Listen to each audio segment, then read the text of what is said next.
Hey, what's going on? This is Tony Pesta from Rotoden.com, and today we are going to break down the second round series between the Golden State Warriors and the New Orleans Pelicans. Golden State is the heavy favorite coming into this series, but New Orleans has all the tools needed to make this a hard-fought matchup. I don't think New Orleans can upset the Warriors, but I do think this series is going to be more interesting than a lot of people think. In order to fully understand how the Pelicans can beat the Warriors, let's start off by looking at what the Spurs did during their series and where they found the most success. By far, the Warriors' biggest weakness throughout the years has been their turnovers. When the team turns the ball over at a high rate, that is when they're in their most vulnerable position to be beaten.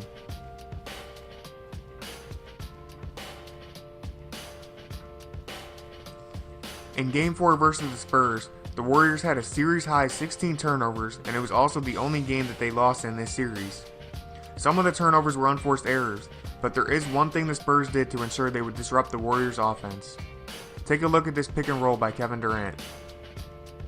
In both scenarios, Kevin Durant makes a bounce pass to his teammate and they get an easy layup out of it. Now look at what the Spurs did to counter this move. By being more aggressive and bringing a double team to the pick and roll, Kevin Durant is forced into a bad decision. The Spurs did this a number of times throughout the series, and every time Kevin Durant panicked and made the wrong decision, resulting in a turnover and giving the Spurs a chance at a fast break opportunity.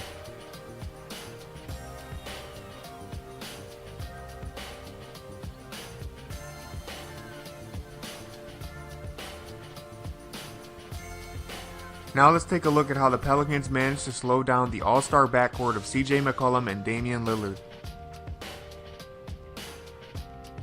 These two stars struggled the entire series to score, and it is largely due to the defense played by the Pelicans. Jrue Holiday did an outstanding job of not allowing CJ or Damian Lillard to have a wide open look at a three or a layup. Throughout the entire series, the only looks these two could get was either a step back or a contested jump shot. Even when they did manage to penetrate into the paint, the shot blocking ability of Anthony Davis stopped them from making any layups. This type of defense is going to be huge if they want to beat the Warriors. Slowing down the likes of Steph Curry and Klay Thompson isn't easy, but the Pelicans certainly have the tools necessary to do it.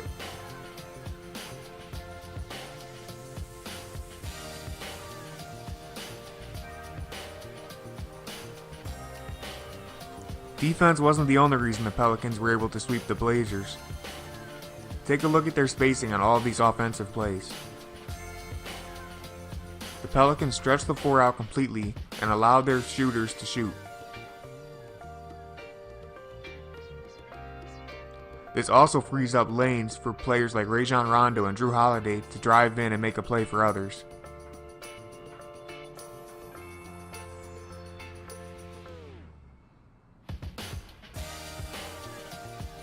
Jrue Holiday was a monster this entire series because of the way the Pelicans stretched the floor and allowed him to go one-on-one with his matchup.